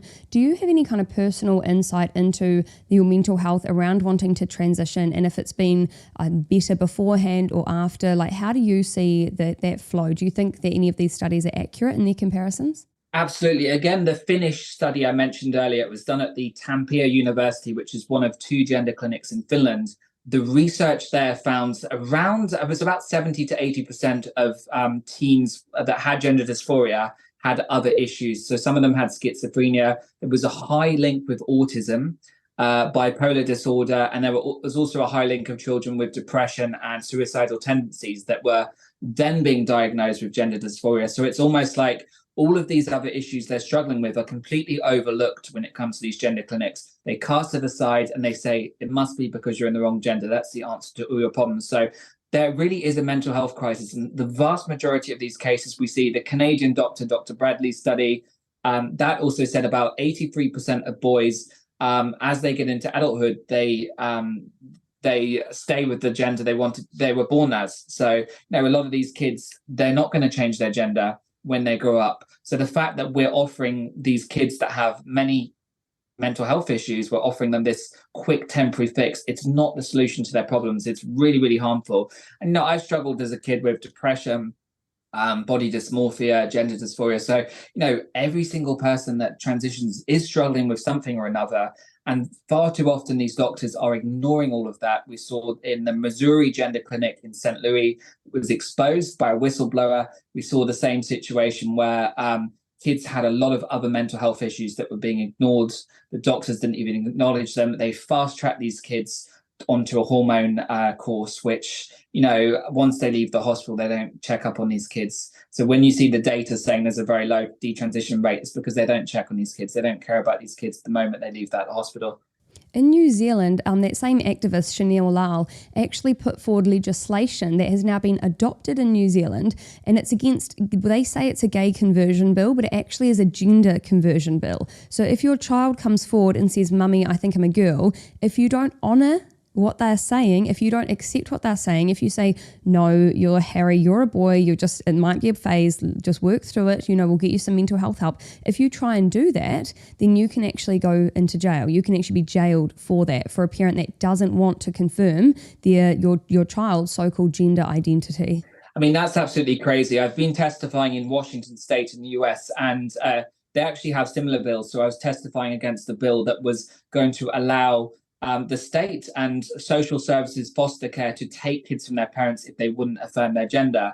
So, we are starting to see what's being proposed in New Zealand already happening in certain US states. And it really is horrifying. I mean, who on earth is this Chantelle character to demand that parents can't have access to their kids and that kids should be taken away? It's really disgraceful. And what's alarming is, 10, 15 years ago, everybody was fine with transgender people. Nobody had an issue, and their lives were much easier. The real transgender people now that have been transgender their whole life, they're the ones really being affected now, because these trans extremists like Chantelle are making them look bad. They're causing them so many problems. So I think what that proposed legislation in New Zealand is extremely alarming. And I wonder if it's a test run. Maybe other liberal governments like Canada are looking at this and thinking, if this passes, they're going to push it too, because we're seeing a lot of kind of domino effects around the world when it comes to gender affirming care. So, shame on Chantelle. He has absolutely zero compassion. And the fact that he's trying to be a victim on television, his crocodile tears were so obvious. He's a disgrace. With your own transition, how did you find the support on social media and from the public in general? Because you were quite popular on social media, you have been for many years now. So how was that support for you for your transition? And then now that you've been coming out and doing your detransition, what has the change in rhetoric online been towards you? So when I actually transitioned, as with most people that do transition, you get positive, affirmation, you get nice comments, you get people praising you, welcome to the trans community, this is who you're meant to be. So all of this appraisal. So, even I kind of fell for that. And imagine an impressionable teen that gets bullied at school, they just want to fit in. Suddenly they decide they're trans and they get so many nice comments, they get so many followers. They see other influencers like Dylan Mulvaney, who becomes hugely successful with lucrative brand deals, and they want that too. So most kids just want to fit in. Most kids want that positive validation. So, I kind of liked that. I'd always been lost with my identity. I was always unhappy. I used to get bullied. So when I had that positive validation, it felt good. But then I decided this really isn't for me. Let me share my story because maybe it will help someone else struggling. I was met with so much abuse, and I get so much abuse every day from these trans activists. And it really is shocking. Unfortunately, I can take it. It's a sad thing to say that somebody should be used to abuse, but I'm very used to it. I can take it. But, you know, my heart goes out to those young detransitioners that get this daily abuse. I mean, there's a girl, Chloe Cole, in the US. There's another one, Kayla Jane. There's so many coming out now, Kat Cattinson, and they get subjected to horrific attacks and intimidation. And we're seeing, you know, every time there's a detransition rally or a women's rights rally, we're seeing trans activists use violence to try and get their point across. And no, it's never going to work. So that's why we're seeing so many detransitioners scared to even speak out, scared to voice their opinion or talk about their struggles, because they're just met with this torrent of abuse, which is designed to intimidate and put off these people. Just look at the New Zealand rally. That was designed to scare women into silence and into submission so that they never again voice their, you know, rights. That's exactly what they're trying to do. And, you know, I will not back down, and I will make sure that I help lift the voices of other detransitioners as well. Well, thank you so much for that, because as a woman, it was horrifying to see, and I was very thankful I wasn't there on Saturday, because I don't feel like it would be a safe environment for any woman, especially women that aren't, you know, big and bulky and strong like a lot of these trans activists were that day. Can we talk very briefly, before I know you have to go, about Gays Against Groomers, which is a large organisation that has been started by many members of the LGBT community who are saying that enough is enough when it comes to what we're trying to push for children. And do you know much about Gays Against Groomers? I thought that you were part of it, but I'm just wanting to make sure that I'm right. Yeah, so I'm actually a proud ambassador for Gays Against Groomers. So I do a lot of things with them, campaigns. You know, we send people to do legislative opposition. So people will testify before a Senate or Congress. And they're absolutely a fantastic organization. It's very refreshing because the vast majority of LGBT organizations are now they've been hijacked. They're pushing this radical agenda on children. They're pushing for women's rights to be taken away. So it's really refreshing to see a group of people, they're gay, lesbian, there's also trans people included as well. They really care about children. They want to protect children. They want to protect women. So they are doing amazing, amazing things. I mean, they're really fearless, and they've experienced so many kind of cancel kind of culture stuff. You know, they've had a lot of their merch stores taken down. They've been labelled, just like Kelly J. Keane on their Wikipedia, as a far-right organisation, when it's really, that's not further from the truth. You know, this is a very centre, not liberal, not right-leaning. It's just to protect children. How is that right-wing to protect children? But that's the world we live in. You know, these trans activists label anyone that disagrees with their worldview as far-right, fascist. You know, they like to use those terminologies. But Gays Against Groomers is absolutely fantastic. I'm honoured to be an ambassador, and it's just nice to have an LGBT organisation that really cares when there are so many that are pushing this agenda on children. You know, they're sponsoring these events, or they're sponsored by these hospitals, and they're sponsoring these drag shows in schools where, you know, they have sexual performances. They're talking about gender and sex education to kids. So it's really nice to be a part of an organisation that's actually fighting against that, and it's doing so much incredible work to help people across America and across the world. Absolutely. Just giving people a voice, isn't it? And it's something like 80% of children that are told they're transgender actually grow out of that by the time they turn 18. And often they are just part of the LGB community. They're not actually trans. And so pushing the puberty blockers for children actually completely destroys their future. And that's something that amazing groups like Gays Against Groomer and amazing people such as yourself are really standing up for and fighting against. Ollie, thank you so much for joining me. I really appreciate taking your time and the effort that you've put in to come and meet with me very late at night all the way across in London. So thank you so much. Thank you very much, Chantelle. A pleasure. Thank you.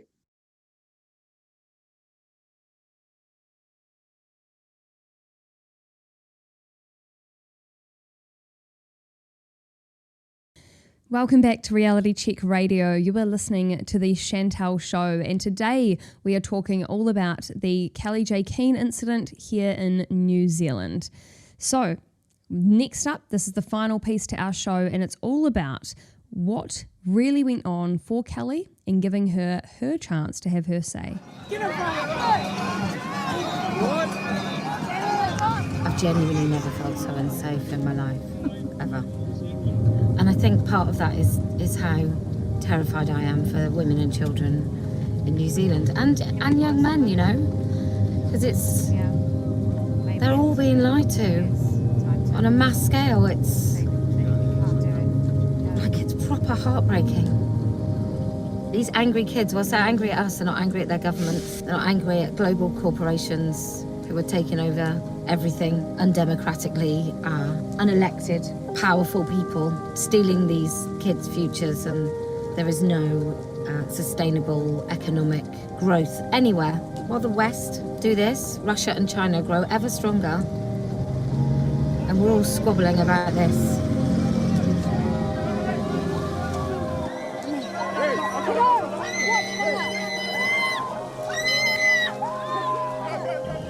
Just don't want men in our spaces, and this is what happens.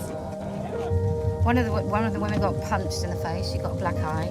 She was about 70. I mean, when a mob changes its, you know, it works like a organism, doesn't it?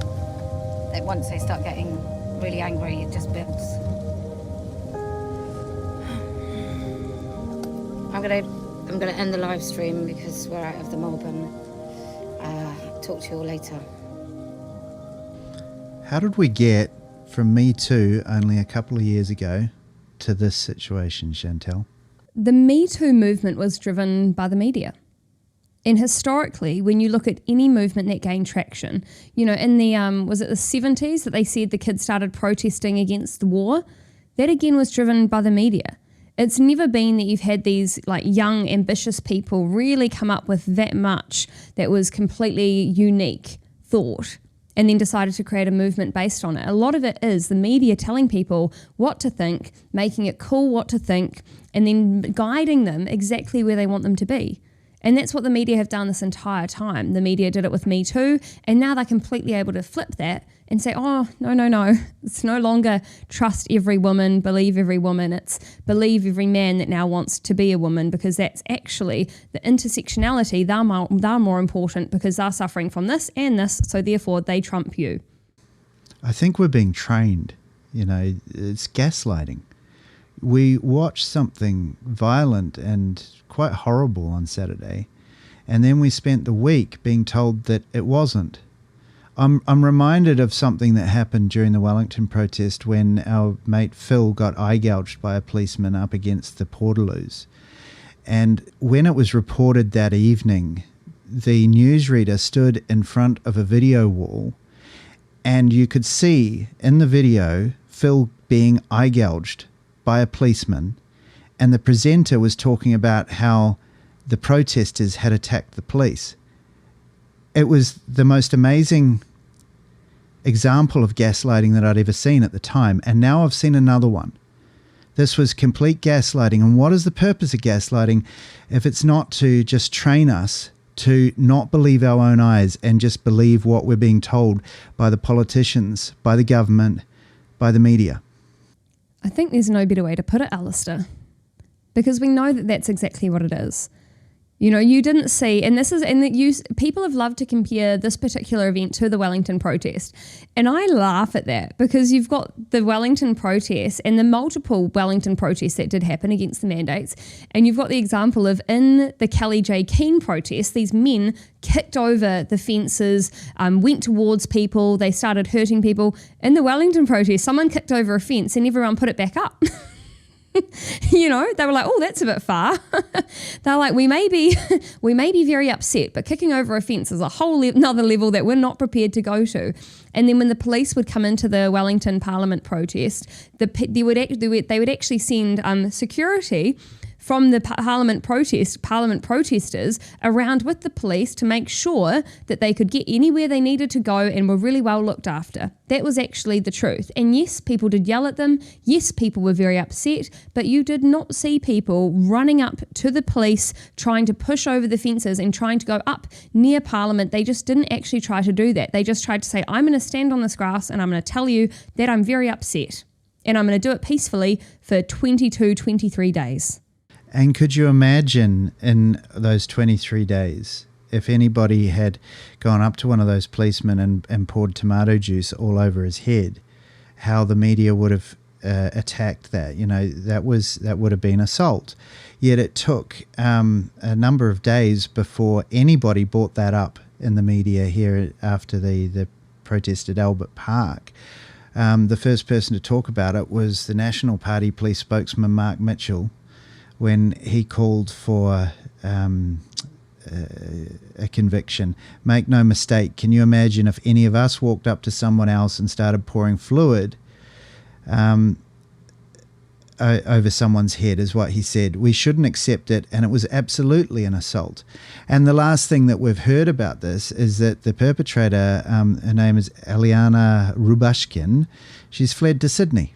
Isn't that funny? Because Avi Yemeni, who's an independent reporter, couldn't get into the country. He couldn't get through customs over in Australia. He couldn't even get out of the country because they didn't even want him coming here because of his viewpoints. Yet someone that actively assaulted somebody on national television with people watching from all around the country and millions of people saw it, they can get out.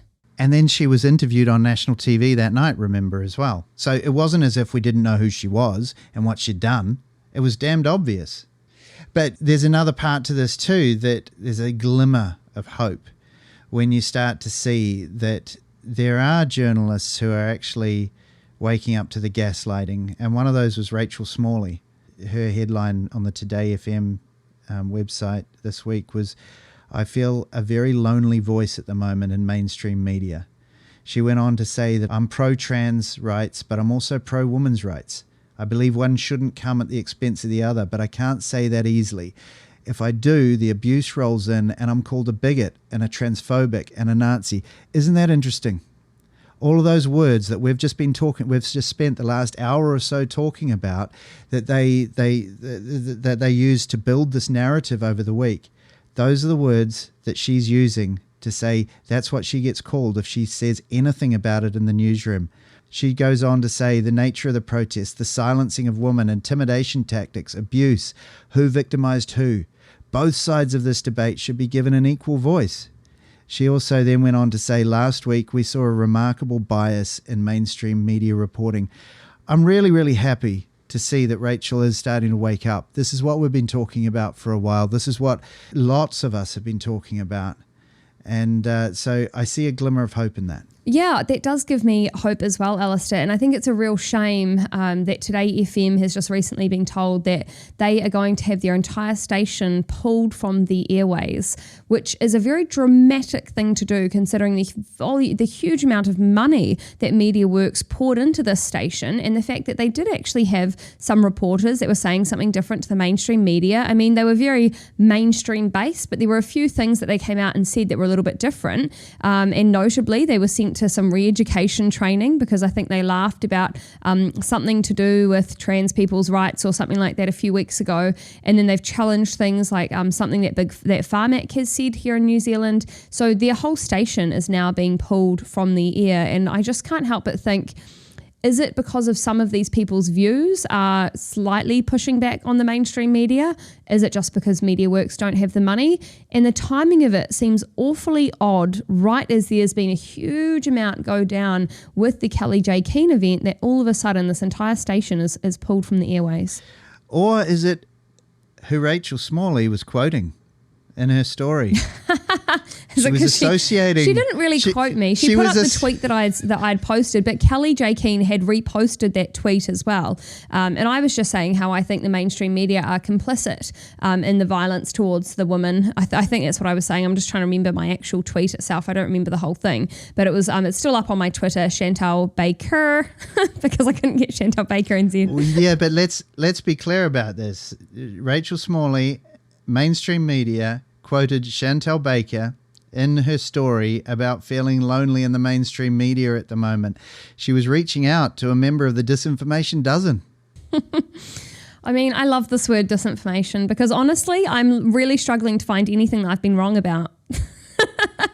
I'm like, disinformation, but I've been awfully right, especially up in the Parliament protest as well. I mean, I was saying that I think that there'll be some harm that will come from people not being given a choice. We've been right about so many things, and I'm like, you know what?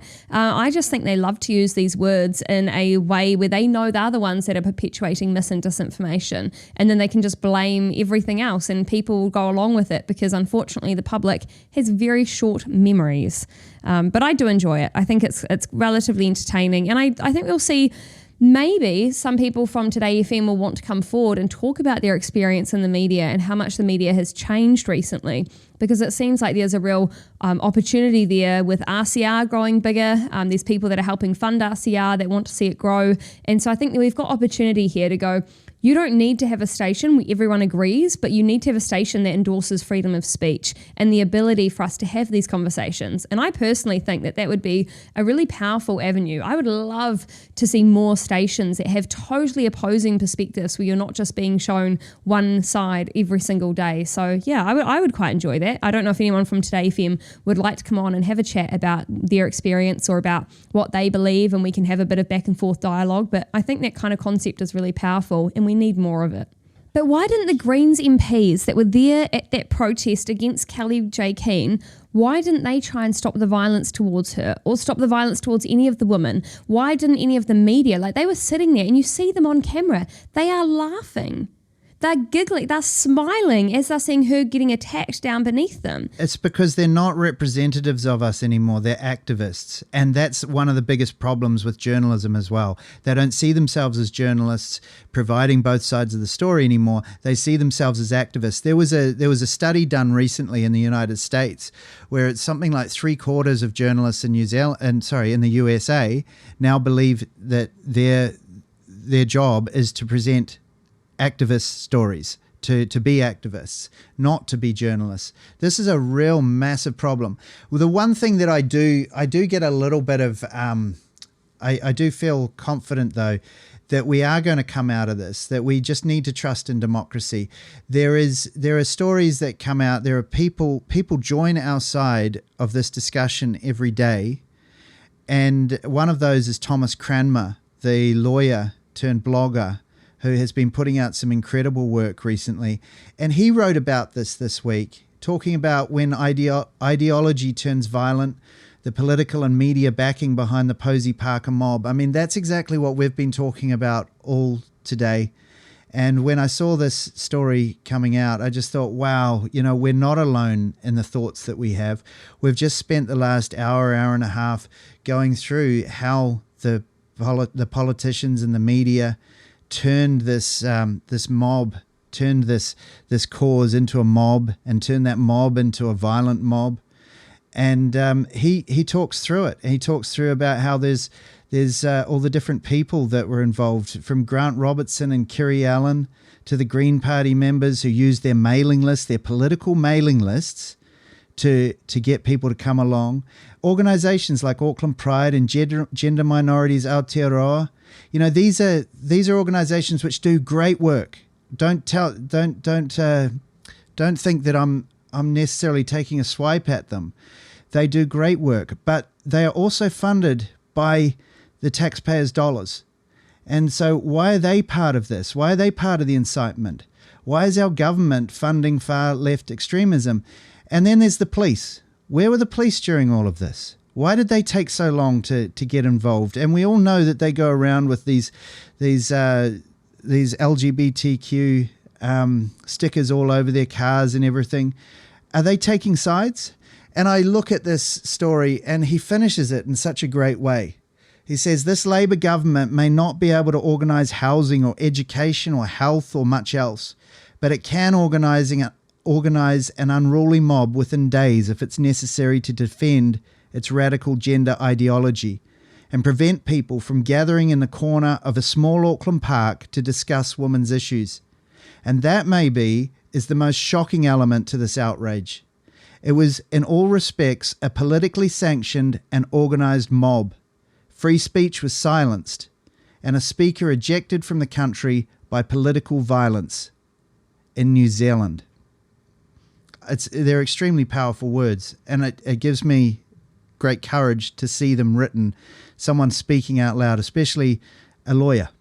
Absolutely. He's a very powerful writer, Thomas Cranmer, and he's delved into a lot of fantastic topics in OIA. So I really encourage people to subscribe to his Substack as well. I think his Substack is just Thomas Cranmer at Substack. So I would really encourage you to go and have a look at that, or follow him on Twitter as well, because he just has a really beautiful insight and a perspective that we're not seeing enough of here in New Zealand. So I encourage you to go and do that.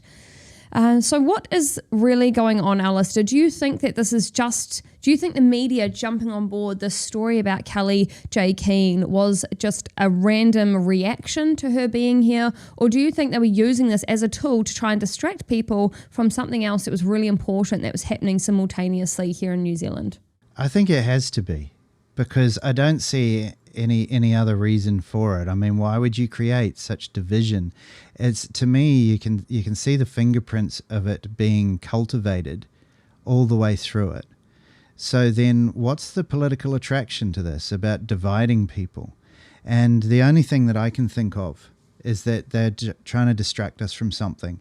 And I find it really, really interesting that the Guion Espiner is an investigative feature journalist, and he came out with a piece on Saturday, on the same day as this protest, all about lobbyists and their part in New Zealand politics. It's a story about corruption at the highest levels of our government, and it is what caused Stuart Nash to be retired from his position this week. The media spent a lot of time trying to not say the word corruption, but that's what it is. It's a story about how companies are buying influence in New Zealand legislation. It's a story about how there's a revolving door between government and lobbying firms. And it's what caused Stuart Nash to step down for his part in the corruption.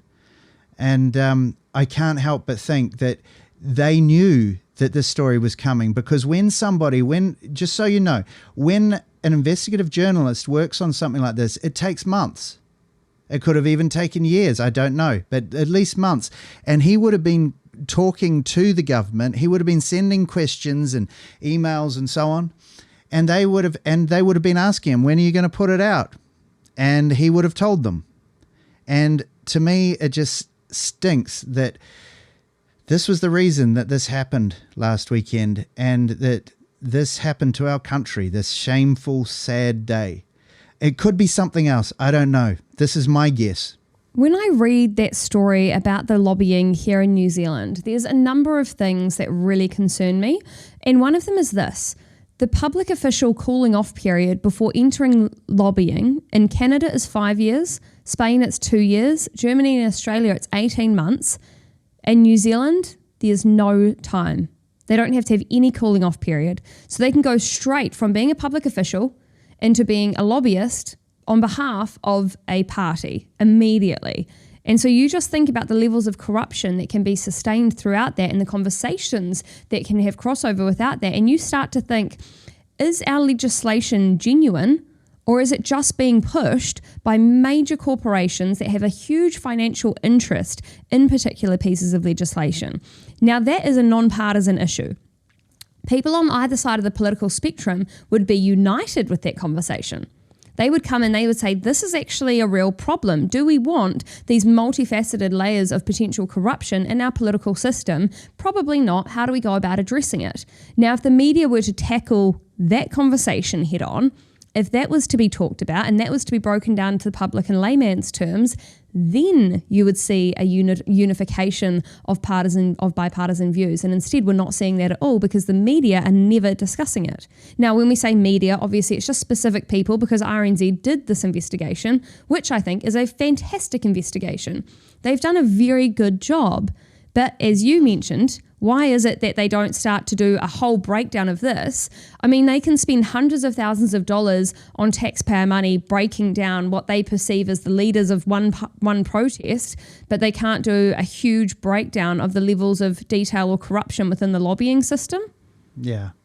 Seems a bit weird. Yeah, we all grew up thinking that we were living in a country that didn't have corruption.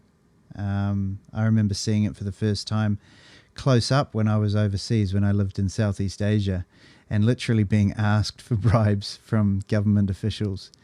And I remember talking about it at the time, saying, I don't know how to deal with this because we don't have corruption in New Zealand.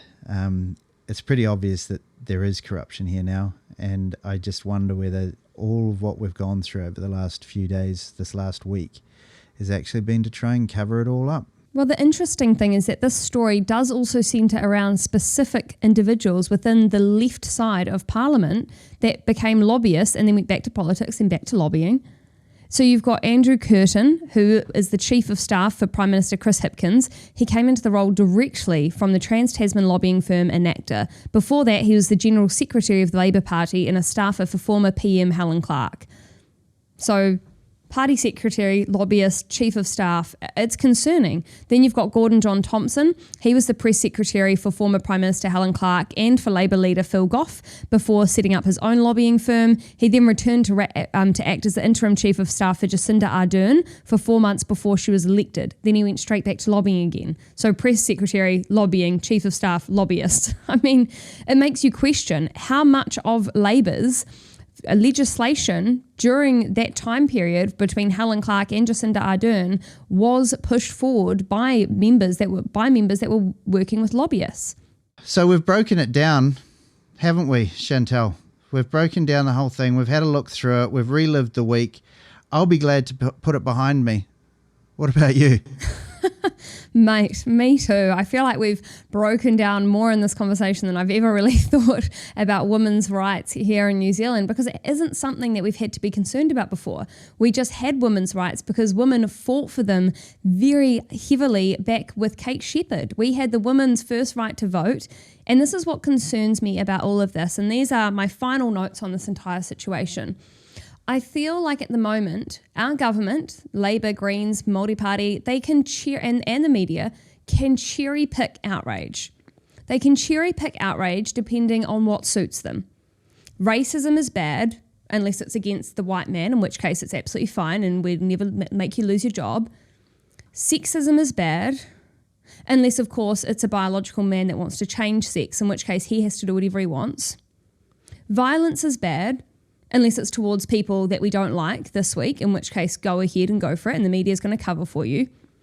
Hate crimes are terrible, unless of course it's towards Christians, in which case we're not really going to mention it's a hate crime because we don't like that group of people.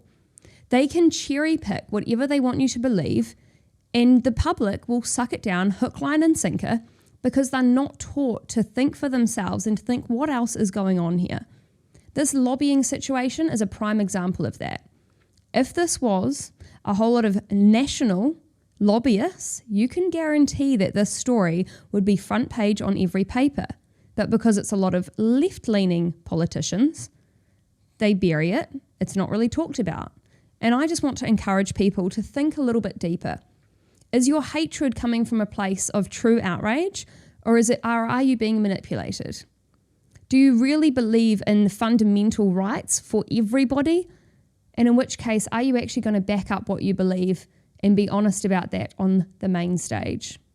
All right, everyone, that's the end of the Chantelle show here on Reality Check Radio. I want to give a big thank you to Liz, our hardworking researcher, and to Alistair, my wonderful producer, and to every single person at home that's tuned in to listen, hear our thoughts and our takes on women's rights here in New Zealand. And also a big thank you to the huge amount of work that RNZ put into their story about lobbyists here in New Zealand. And I encourage every single one of you to go and read that article, become educated on what that means for the future of our parliament.